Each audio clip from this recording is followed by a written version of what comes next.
Hello friends, welcome back to our channel. అందరూ ఎలా ఉన్నారు? ఇవాళ మన స్టోరీ వచ్చేసి చివరి లేఖ. ఒక గ్రామంలో రాము అనే కుర్రవాడు ఉండేవాడు. వాళ్ళు చాలా పేదవాళ్ళు. డబ్బు సంపాదించడానికి సిటీకి వెళ్తాడు. సిటీకి వెళ్ళి డబ్బు సంపాదించాడా, మళ్ళీ తిరిగి వచ్చాడా? రాము జీవితంలో అసలు ఏం జరిగింది?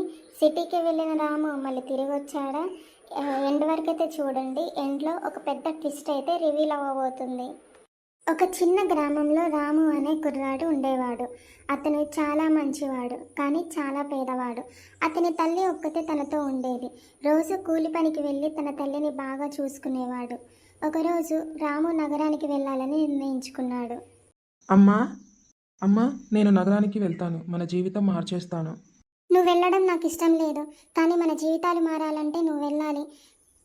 సరే బిడ్డ, జాగ్రత్తగా ఉండు. ప్రతివారం నాకు లేఖ రాయడం మర్చిపోకు. అలాగే అమ్మా, తప్పకుండా రాస్తాను. నువ్వు ఏడవకు. అలా రాము సిటీకి బయలుదేరుతాడు. సిటీకి వెళ్ళిన తర్వాత ఏం జరుగుతుందో చూద్దాం. ఛీ, అసలు ఇది రూమేనా?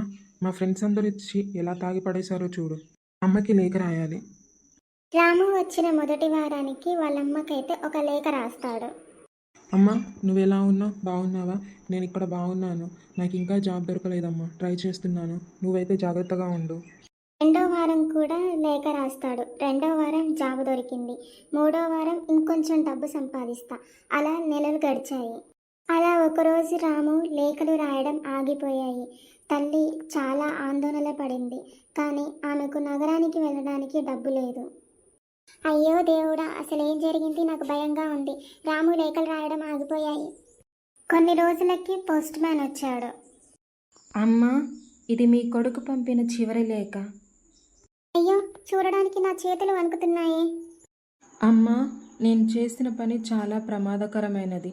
నేను తిరిగి రాలేకపోవచ్చు.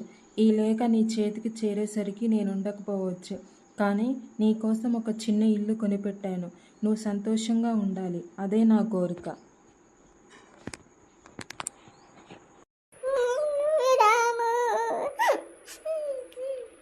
అమ్మా, నీ కొడుకు చాలా పెద్ద త్యాగం చేశాడు. తన ప్రాణం పోయినా నిన్ను సంతోషంగా ఉంచాలనుకున్నాడు.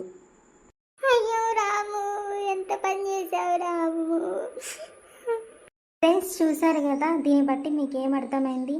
మన కోసం ఎవరో చేసే త్యాగం మనం ఉన్నప్పుడే గుర్తించాలి. మీకు ఈ స్టోరీ ఎలా అనిపించింది? మీకు నచ్చిందా? నచ్చితే ఒక లైక్ చేయండి, షేర్ చేయండి, కామెంట్ చేయండి.